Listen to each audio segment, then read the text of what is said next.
ప్రజాదళం TV ప్రేక్షకులకు నమస్కారం. ఈరోజు ముఖ్యాంశాలు.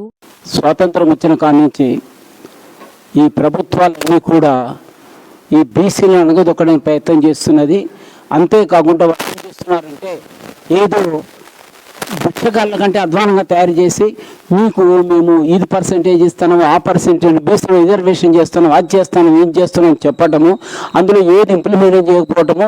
రెండోది వాళ్ళు ఏదైతే ధనిక వర్గం ఉన్నదో వాళ్ళ సపోర్టింగ్ మేము ఎగ్జిక్యూటివ్ స్టాఫ్ ఉందో వాళ్ళతోటే వాళ్ళు కవర్ చేసుకొని పోతున్నారు. కాబట్టి ఇది మనము ఎప్పుడు ఎన్ని సంవత్సరాలు ఏ రకంగా పోరాటం చేసినా మనకు అండదండ లేనటువంటి బ్రతుకులు మనం అయిపోయాయి. అయినా ఏ కొద్ది మందో కనుక కాంపిటీషన్లో మనం కనుక ముందొద్దామంటే కూడా కాంపిటీషన్లో ఎంత చదివినా కాంపిటీషన్లో అనగదొక్కుతున్నారు. ఇంతకుముందు శివకుమార్ గారు చెప్పినట్టు మాకు ఒక కలెక్టర్ కానీ ఒక కలెక్టర్ లెవెల్లో మాకు ఎలాంటి పోస్టు దొరకలేదు. రెండోది ఇంకోటి కూడా మనం బాగా ఆలోచించుకుంటే మన పిల్లలు అంతవరకు పోయినా ఒకవేళ అనివార్య కారణాల్లో ఇంటర్వ్యూలో పోతే అక్కడ ఫెయిల్ చేయడం జరుగుతుంది. ఇది ఎన్ని రోజులు ఎన్ని సంవత్సరాలు ఎన్ని రోజులు మనం దీన్ని భరించాలి.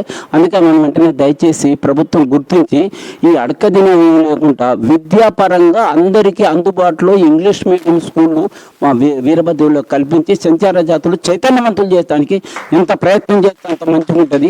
ఈ అడకతిని విధానాన్ని ఈ రిజర్వేషన్ విధానాన్ని మేమే పోగొట్టు ఒక ఇంట్లో ఒకడు విద్యావంతుడు ఏంటంటే ఆ ఇంట్లో కనుక ఆ సంసారం ఆ కుటుంబం గృహిణి వల్ల ఆటోమేటిక్గా మంచి కుటుంబంగా మంచి గుర్తింపు వస్తుంది. ఆ గుర్తింపు కోసం మనం పోరాటం చేయాలని కోరుకుంటాను. జై వీరభద్రయ్య.